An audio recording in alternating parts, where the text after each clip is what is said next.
Today, I want to talk about the importance of understanding trauma and victimization and how that impacts child and adolescent development. There's considerable evidence suggesting that exposure to toxic stress in childhood and adolescence can significantly increase the risk of negative outcomes in adulthood, such as repeat victimization, substance abuse, and even health-related issues. But before we get into describing the science behind why this is, we have to talk about the brain. Research has shown that the brain does not fully mature until age 25, which means that there are about 25 years where the brain is increasingly vulnerable to the environment. On the simplest level, we basically have two brains, the primitive survival brain and the thinking brain. Starting in the womb, the brain develops from the bottom up, starting with what is called the survival brain. These are the lower building blocks. The brainstem and the midbrain are generally the first areas of the brain to develop and connect. Also a part of the survival brain is the limbic system. The limbic system is the emotional core of the brain. It's where emotions are processed and rewards and punishments are experienced. It's called the survival brain because these are the parts of the brain that are responsible for controlling basic bodily functions, such as regulating our blood pressure, breathing, digestion, and even body temperature. The thinking brain comprises the cortex, which forms the outer covering of the brain, and it accounts for about 85% of the human brain mass. The prefrontal cortex is the last part of the brain to develop, which is responsible for decision-making, critical thinking, impulse control.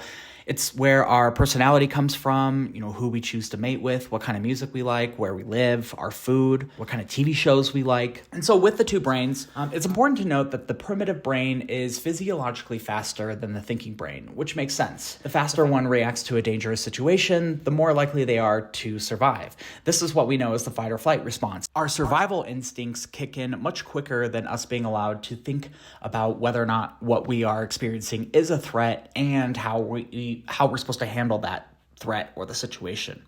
And so the brain reacts to situations whether we want it to or not, particularly the survival brain, which doesn't think, it just reacts to the environment. For example, I can ask you to stand up and do 10 jumping jacks, but don't let your heart rate increase. Could you do it? No. I mean, you could think about how you could stop your heart rate from increasing, but you couldn't physically stop it from happening. And that's how the survival and the thinking brain work. The thought exists in the human brain, but it's the animal brain that's controlling your heart and won't let you do it. And so when a human experiences an intensely threatening and terrifying event, there are dramatic changes to the structure and function of the brain over time. And so as the brain develops, these neural pathways in the brain begin to go through a trimming process where the pathways we don't use really get restructured to support the pathways that we do. Say you are an athlete or a musician. The more you practice, the more the brain increases the efficiency of the neural pathways in the brain to the parts of the brain that are responsible for carrying out these musical or athletic skills. So when a child grows up in an abusive household, their brains are essentially conditioned to develop in survival mode versus an ability to thrive in their environments. And studies of ACEs, or adverse childhood experiences, confirm these findings, suggesting that exposure to toxic stress early on increases the risk of negative experiences in adulthood. So, for example, negative experiences during childhood or adolescence, like experiencing abuse, violence in the household, having a relative who's incarcerated, having guardians with mental health issues. According to ACEs, the more of these ACEs a child experiences, the more likely they are to suffer from things like heart disease, diabetes, delinquency, poor academic achievement, and even substance abuse issues later in life. The good news is that according to the National Survey of Children's Health, most children either never experience adverse childhood experiences or only experience one.